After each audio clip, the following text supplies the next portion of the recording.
Hello, welcome to Nexus Webinar 6, the final in our series. From here on out, you can check out our website for future creative content that we will be developing over the next several months. As for questions, we will answer them via chat and we'll respond at the end of the webinar. I'm David Laverty. I'm here with Paul Golden and Dave Weisenseld. We're bringing to you cannabis greenhouse growing methods for production and profitability. And I'm going to turn it over to Paul. Thank you, David. First thing I'd like to do is go over the outline of the presentation today. And our main focus today is going to be the methods for commercial growing. We're going to start with consumer safety. We're going to talk about organic versus conventional growing. We're going to talk about choice of the growing media, the growing platform, how you're growing, whether you're growing on a bench or on the ground, irrigation and fertigation techniques, automation inside the greenhouse. Then we're going to talk a little bit about how you might be limited by your canopy size or your plant count. And then lastly, we're going to follow up with supply and demand, yields, and overall profitability of the greenhouse. So it's important to keep in mind, anytime you're raising a consumer product, that consumer health and protection must come into mind. Cannabis testing laboratories must include identification and quantities of the following components and the potential contaminants relevant to public health. These fall into the following categories: pesticides, and pesticides vary from state to state, so you'll have to make sure what you're approved for use. Approved pesticides might vary depending on the application, whether you're using it for cleaning or whether you're using it for pest prevention on the plant.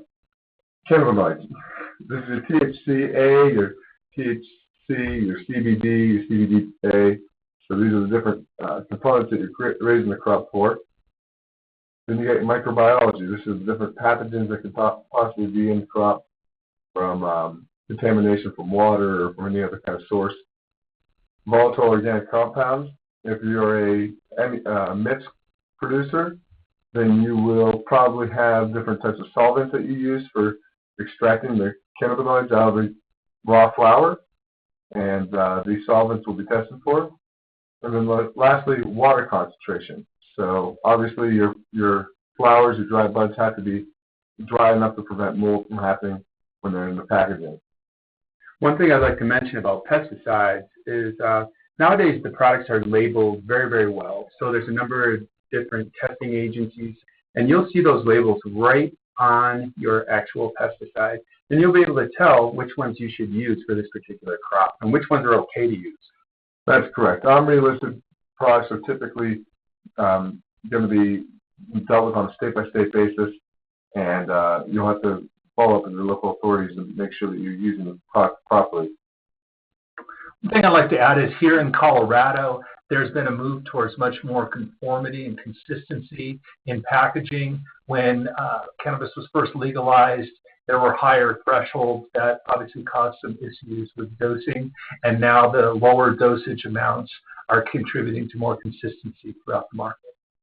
So some of the factors that affect both the product safety and the quality will include your seeds and clones, so whether these are sourced from a good source. Obviously, the garbage in equals garbage out if you have bad seeds or bad clones.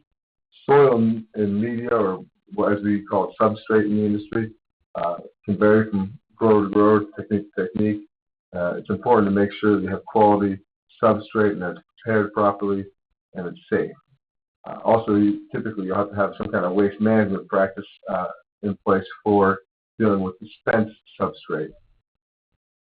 Plant management, which basically has to do with spacing, weeding, cropping of the plants, and minimizing injury to the plant. A lot of times you'll see plants held up by trellis and things of that nature to prevent the plant from getting injured. Water quality, this is one of the most important aspects of growing. Typically speaking, there's either ground source water or surface water, and then lastly, you can have municipal water. So if you're using ground source water, that tends to be a little cleaner. Using surface water, you have to have more concern about safety. One quick thing about water, it's very important that you have your water tested prior to starting your grow, and you're going to have a whole list of different components that are in that water. Some of them you'll want, some of them you won't. So it's just important to know your starting line base. That's absolutely true. Fertilizers and soil amendments are commonly used for growing cannabis.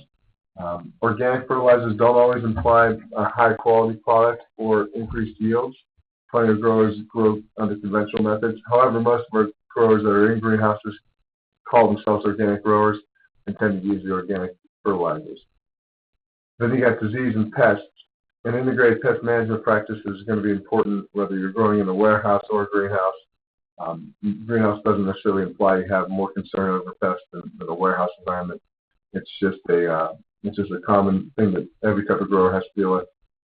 Then you have post-harvest handling. This is the trimming and the storage of the products. It's important to maintain good hygiene practices in that environment, and also to have your employees maintain good hygiene practices to keep your product clean. And then lastly, storage. Obviously, the containers need to be clean, and then also the atmosphere inside the environment where it's being stored. In the vault, for example, it must be the right humidity levels, or else you could run into problems with mildew or something like that breaking out inside the vault. Dropping back to integrated pest management, I just want to mention there's a series of different components that come together to managing your pests, and it's really important to stay on top of all three of them. One of the things that people will do is actually release biologics. That could be ladybugs or other types of beetles that are meant to eat some of the pests. But really staying on top of your pest management in advance is the best way to keep your pests under control. That's correct. In integrated pest management, as you mentioned, you need a lot of different things. Biologicals are just one arm of the total integrated pest management routine, and you would have other things in place like insect screening, as well as hygiene inside the greenhouse, just keeping weeds down and things of that nature. And then also part of your integrated pest management practices will be when to apply the pesticides and how to apply them properly. And so that plays an important role. Greenhouses are used around the world to grow high-quality crops for human consumption, and so growers should look to the standard SOPs of other greenhouse industries to base their practices off of. So this would include fertilizer storage and handling, monitoring of water quality, and other incoming items into the greenhouses that might carry pathogens. Waste management is a big issue, especially when it comes to irrigation runoff. If you're recycling your irrigation water, obviously cleaning that irrigation water up again before reusing it is important. And then having a good cleaning schedule, or maintaining a good cleaning schedule, along with other good agricultural practices, is very important. Lastly, you have post-harvest management. So this is anything from your plants to your pots and your soil. Obviously, every step along the way there has to be well thought out and controlled. Also, I'd like to add that having good communication with the state regulatory agency is crucial. It keeps open communication, prevents other issues from coming up, and can prevent negative compliance situations down the line. Along with that topic, kind of ties in, some of the different facilities are held to very high standards. If you're creating an edible, for instance, you're going to be held to food processing standards. If you're creating an extract, then you may actually be held to medical grade standards. So there's a number of things you want to keep in mind. They all kind of have to do with cleanliness, but overall standards that you need to adhere to. One of the common questions we get asked about is organic growing versus conventional growing. And so what I'd like to do here is outline a few talking points around each and kind of go through the pros and cons of each style of growing. Starting with organic growing, first, there's no nationally accepted standard for organic cannabis cultivation. So you would be working either on a state level, or you'd be basically making your own standard for organic growing. It's easy to do in a greenhouse, mostly because we don't have a high demand for pesticides in a greenhouse environment like you would with an open field crop. We insect screen almost all of our cannabis greenhouses down to 150 microns, which is smaller than the size of a thrip. Typically, a organic grower is going to be growing in soil with amendments. Now, sometimes it's not always soil, sometimes it's cocoa or peat-based, but most often it's soil, and they amend it through fertigation. It's a little harder to automate the fertigation process. The process of fertigation is injecting nutrients into your irrigation water. And because organic nutrients tend to clog up irrigation lines a little bit more, it becomes a little bit more challenged to use the standard practices that are adopted throughout the rest of the greenhouse industry for irrigation. Also, it's a little bit more challenging to dose properly or accurately with organic nutrients because you really never have a sense of how much readily available nutrients there is to the plant and how much is locked up in an organic pond. Generally speaking, the cost of producing organically is a little bit more, but there's definitely a potential for greater demand with that product. And as you might notice, when you go through the dispensaries, there's quite a few products on the shelf that are labeled as organic. Typically, they're going to command a higher price. That's correct. It's not necessarily more healthy or safe to grow organically. Certainly, there are organic, OMRI-approved pesticides out there and fertilizers that would be unsafe if they were used in the wrong way. And runoff from either the pesticide or the fertilizer is still of concern, even though it's labeled organic. Well, just as there is a strong trend towards organic food consumption in stores, the same applies to cannabis. Sometimes the differences may not be that much, but it's often an issue of perception. And so whatever you can do to be as organic as possible is going to be a plus in the consumer marketplace as well as help your company. So now let's look at the option of doing conventional growing. It can be hydroponic, in soil, or a substrate such as rock wool. It's easy to automate in most cases because you're using a salt-based fertilizer or a liquid fertilizer of a known concentration, which you can easily apply some math to figure out the proper dosing rates. It generally costs less to produce. Not necessarily greater yields, even though you're using these high-strength fertilizers. Yields can vary based off the grower's experience and many other inputs that go into the crop. You might have to be more concerned with runoff. Typically speaking, a conventional grower would do more flushing of the system to flush the salts out of the root ball, and that typically means a little bit more runoff. And then it's still limited to the products approved by for cannabis cultivation. So the choice to grow organically or to grow conventionally, possibly hydroponically, is a personal one, and oftentimes it's decided by what does your head grower feel most comfortable with. So the next option to the most growers is how to grow, what kind of media to grow with. You can grow in soil or you can grow in inert substrates. Soil is still very commonly used. Soil is either in the pots and raised beds, or you plant directly into the ground if you have good soil where you're at. It can be expensive if you're purchasing a pre-mixed soil, but it can be very cheap if you have a good source of clean soil. And what I mean by clean soil is it's free of eggs from different pests, and it doesn't have any harmful contaminants in it. It's easy to balance nutrients in a soil-based system in most cases. There's natural bacteria that take place inside that soil, and it kind of converts nutrients over so the plant can use it properly. One downfall about soil is it's very bulky, and so it takes a lot of space to store it, and typically speaking, you want to store that in a warehouse environment just so it's not freezing in the wintertime or getting wet this spring. It is possible to recycle soil, but you have to have the proper practices to compost it. The next option for most growers is inert substrates, such as cocoa or peat. These are very common because they're readily available for large-scale producers. Most often this is in pots. It's not as expensive as the high-end pre-made soils, but it's not as cheap as making your own soil. Typically speaking, it's pH stable. It's adjusted for its EC as well, its salt content, and it's easy to fertigate and monitor. One of the reasons being is oftentimes you can just measure the leachate that comes off that substrate, and it'll tell you how much salt is in that substrate. It comes sterilized, which is a huge benefit for most growers. It does, however, require storage.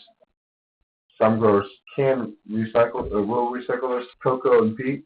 However, it does have a limited lifetime. Next, you have the option of rock wool. Rock wool used to be very common for commercial crops such as tomatoes and cucumbers. Still kind of is. Definitely, there's a lot of guys that use it for propagation, cloning, and there's some guys that choose to do their entire grow out inside rock wool. It's most commonly used with an automated drip system, but you can use flood tables. It's a bit expensive. It is, however, pH stable, and it's easy to adjust the fertilizer concentration at the root ball. It's easy to monitor it as well. It is a one-time use product, and it's not recyclable, and it comes sterilized. Then you have other options such as aeroponics, which are medialess techniques. So aeroponics, NFT, deep water culture, these are all forms of hydroponics. They're very popular on the small scale in the basement and in the closet grows, and some systems are more resilient than others. For example, the deep water culture is a pretty resilient system. Aeroponics and NFT, if the pump goes out, you're going to lose your crop pretty quickly. They've never really been adapted to the large-scale greenhouse environment, just mainly because they're expensive at larger scales and they don't have the resiliency that most growers are looking for. So when you're trying to decide whether you want to grow in soil or whether you'd like to grow hydroponically, a couple of things to keep in mind.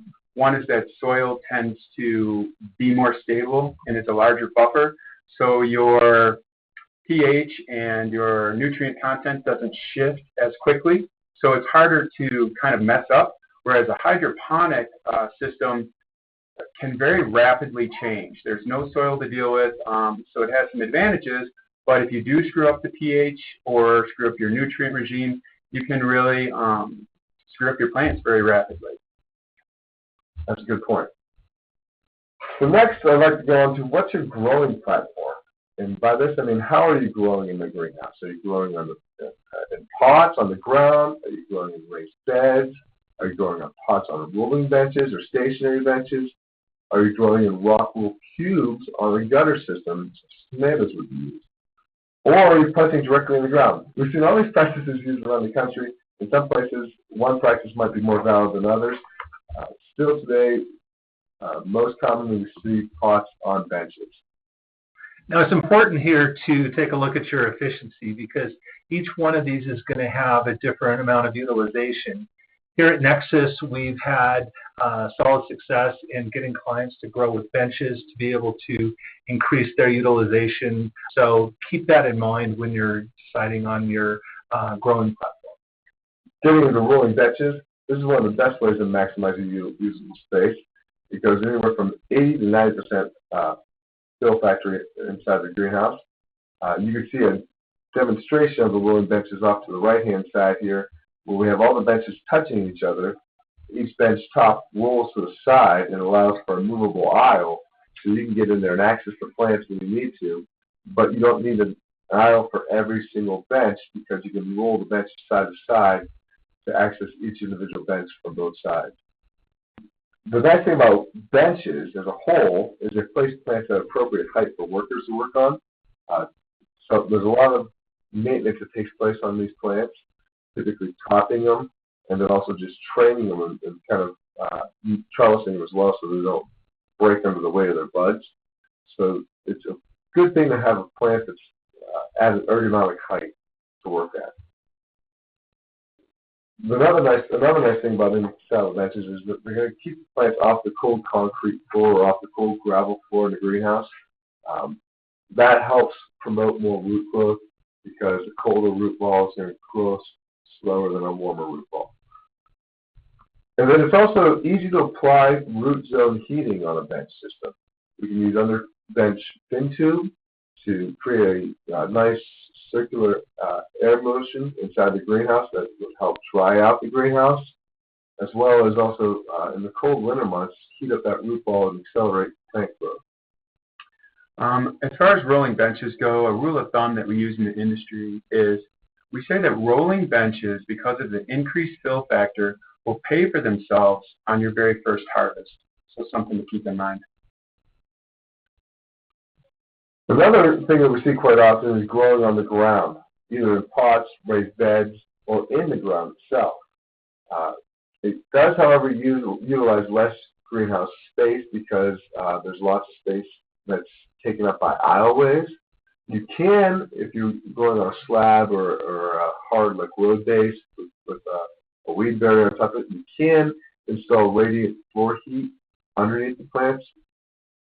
Most guys that are growing on the ground tend to grow larger plants, and that's the reason for why they're growing on the ground. It just doesn't make sense to put a 30-gallon pot up onto that bench. That's oftentimes driven by plant count licensing structures. That's correct, and we're going to get a little bit more into that in a couple more slides here. And then one of the common practices that are used in different vine crops, such as tomatoes, cucumbers, even peppers, is to grow in gutters. You can see here in the bottom right-hand picture, we have a demonstration of rock wool cubes on top of gutters where they're being irrigated with a drip system. This was really more for a vine crop than it was for cannabis. Simply put, there's more aisles than is desired to use this for cannabis, so it doesn't make for great space utilization inside the greenhouse.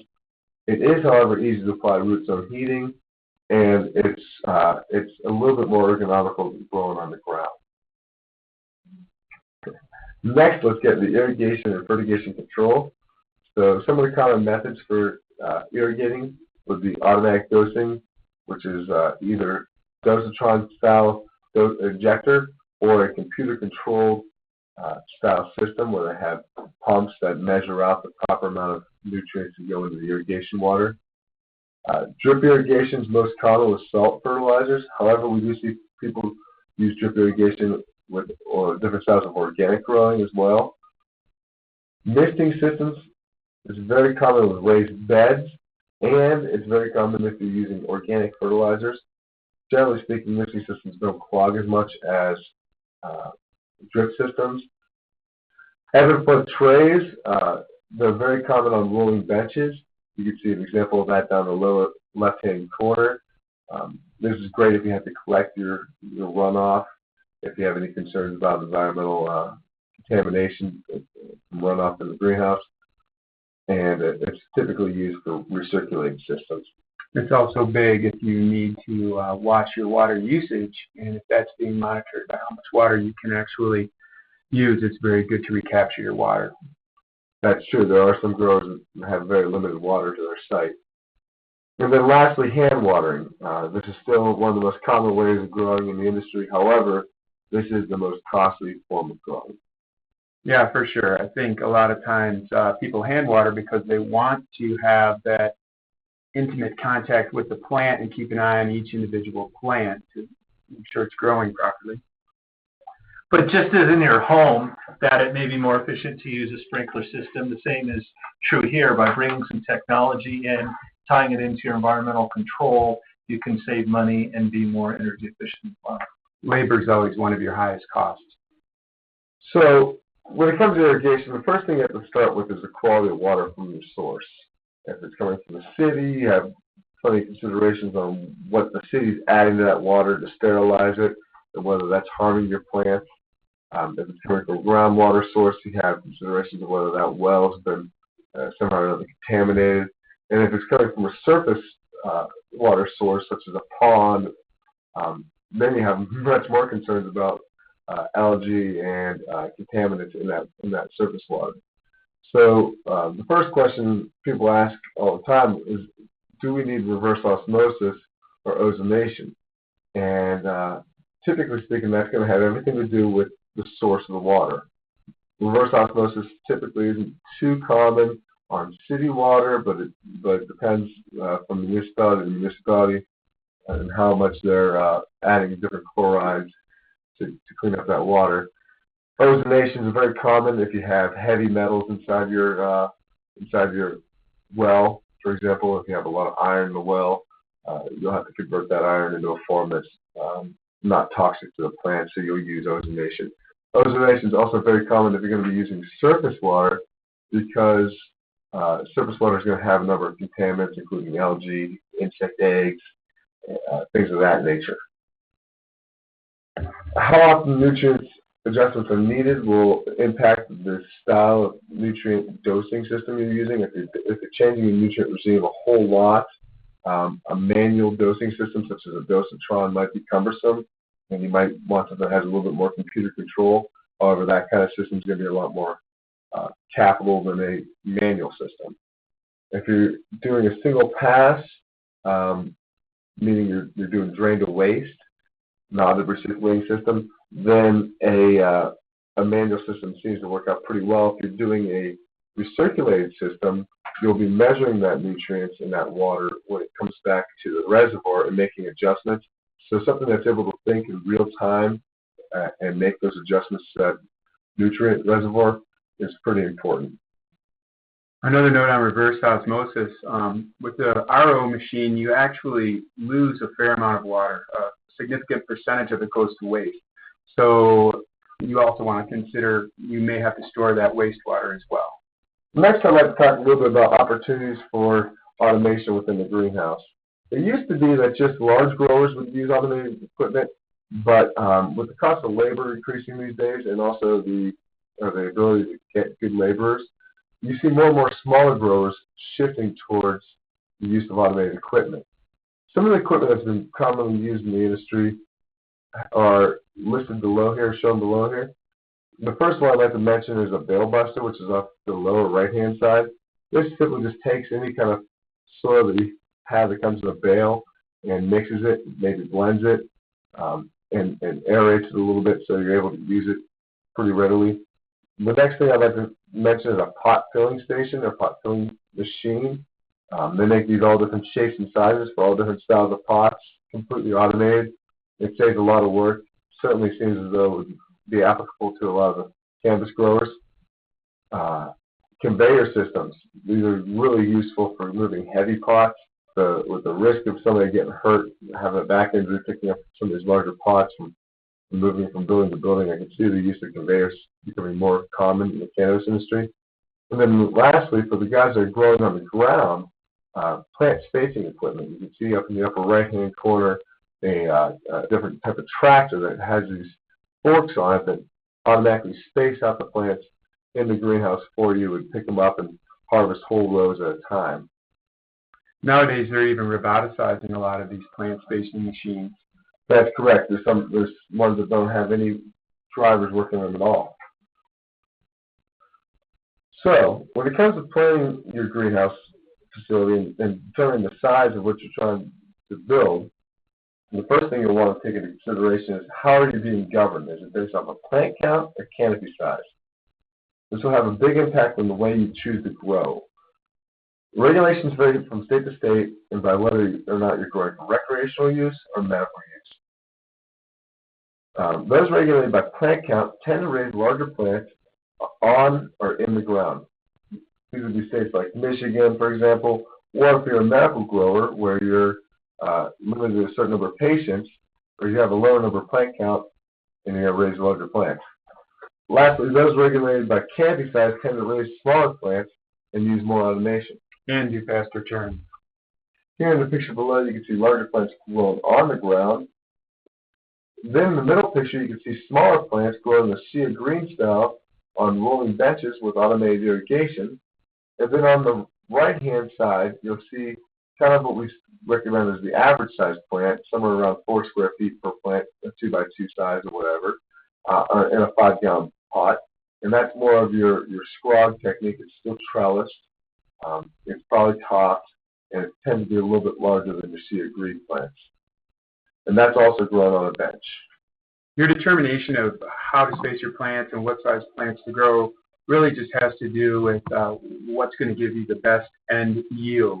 Let's say, for example, you're in Colorado and you have an 1,800 plant count license, and you want to figure out how many plants am I going to harvest per week. So if you're 18 weeks from the time you cut to the time you harvest, and you're counting all your cutting, you're looking at about 100 plants per week. Quickly, you have 1,000 plants just for flowering if you're growing at 10 weeks. Then let's say your veg process takes 6 weeks from the time you get roots on your plant, which is 100 plants per week, and you're doing 6 weeks in veg to support your flowering house. If you're going to spend a week and a half from the time you cut to the time you root, and you want to have 100 plants a week transplanted into the veg zone, you would need 150 plants for cuttings. In order to take 100 cuttings per week, you would need approximately 50 mother plants to keep a steady supply of clones. If you add all these numbers together, the 50 mothers, the 1,000 plants in flower, the 600 plants in veg, and the 150 plants in the cloning area, you would have 1,800 plants in total. Still, in the same example, if we were going to have 1,000 plants in flower, and each plant was going to be roughly 4 square feet, we would need 4,000 square feet of actual flowering canopy space. If the grower decided to use rolling benches that filled 80% of the floor space of the greenhouse, he would have to divide that 4,000 square feet by 80% to come up with 5,000 square feet of actual flowering greenhouse space, floor space in the greenhouse. Now assume you have a 2-to-1 ratio of flower space to veg, and you can also have your mothers and clones in that same veg space. This would mean you'd need a total of 7,500 square feet of growing space in order to facilitate your 1,800 plant count. So factor in space for transporting plants, irrigation equipment, storage, and transplanting equipment as well. In locations where the canopy and plant counts do not apply, design for a regular supply of so many pounds per week or so many pounds per month. You got to try to match what you think your market demand will be. Now let's talk about yield. It's good to utilize high efficiency tools. We've covered rolling benches to increase yields so that you can move your utilization from 60% to 85 to 90%. Now this translates into significant profits. Imagine any business where you increase your overall efficiency from 60 to 85%. That's going to translate to a significant increase in profit. So as we've talked about, with a 12,000 square feet growing space using rolling benches, yields can reach 2,400 pounds per year or higher, and $3 million of revenue for wholesale flower. So if you're doing 24,000 square feet, the $3 million in revenue would double. So you can use this metric in order to predict your output depending upon your greenhouse size. So always look for additional ways to increase yields, including using radiant heat under benches or built into the concrete slab or fertigation systems. These are additional tools to get your plants growing quicker and to increase your overall yield. Okay, supply versus demand. This is an important thing to keep in mind. Supply is moving quickly to meet demand. So when you look at this chart, from 2016 through 2021, supply is less than demand, which has led to higher prices. So the closer you get to 2021, supply and demand are going to catch up. So there's still a potential for high profits overall. And supply currently will meet or exceed demand in mature markets sooner, including Colorado, Washington, and Oregon, where there are mature recreational markets. But when supply does reach demand, cost management will be critical as wholesale and retail prices fall. I can't emphasize this enough. As these prices come down, when supply and demand reach their equilibrium point, the best way for you to maintain profit margins is to have solid cost management practices in place throughout your entire greenhouse, your business end as well as your growing and cultivation. Everywhere you'll need to be as efficient as possible. When it comes down to keeping your costs down, the difference between using the sun's energy in a greenhouse or using electrical energy necessary in a warehouse grow are going to become very important because you're going to be able to produce in a greenhouse at a much lower cost. And that's an excellent point.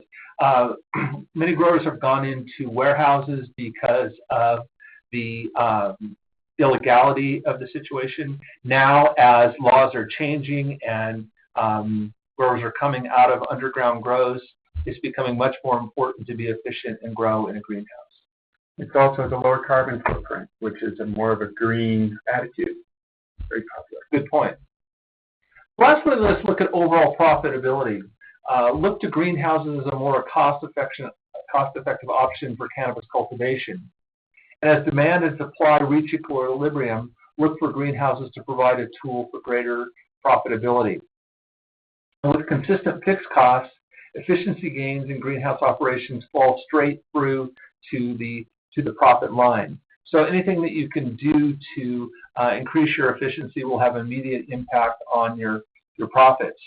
Now, you're in a risky business. You want to be compensated for taking on that risk. And if you approach your business from an assertive cost management standpoint, you can achieve a 30% profit margin. And this is really important because cannabis businesses are taxed differently than regular businesses and are taxed more on gross revenue than net income or profit. So look for efficiency gains, look for cost management, look for specific ways to increase crop yields, and look for ways to reduce waste in your overall operation. Bring in Lean or Six Sigma practices. The list goes on and on about the ways that you can have a more efficient growing operation that will contribute to overall profitability. I'd like to thank you for attending our webinar. This is our final in our series of 6. We hope you have found this information to be informative and can have a direct benefit on your growing operation. For more information, please visit our website at nexuscan.com, or you can call us anytime at 720-330-0830. You can also send an email directly to info@nexuscan.com as well. So keep in mind that with Nexus, we have 50 years of U.S. manufacturing. We have a long track record. We've certainly been strong in the horticulture industry and still are, and have been able to apply those skills to the emerging cannabis market. And we recently surpassed 1 million square feet of purpose-built cannabis facilities. So we're certainly a major player in the greenhouse cannabis market. As we said earlier, you can send in a question via chat, and we will answer them right at the end of the webinars. We thank you very much for attending, and I know some people have been with us for all 6 webinars. That's great.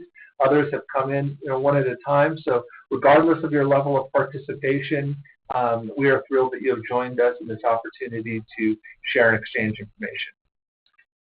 Thank you, everyone. I just want to remind everyone that you can also view our webinars on YouTube by searching Nexus Greenhouse Webinar Series. There's also a link to webinars on our webinars page. You go to nexuscan.com and click on the webinar tab in the lower right-hand corner, and there's a list of all past webinars. So you can look at one of them or all 6. You can come back to them at any time. We have put a lot of information out there, so we recommend you coming back and checking out the webinars from time to time. Feel free to give us a call anytime. We're happy to answer questions. Thank you.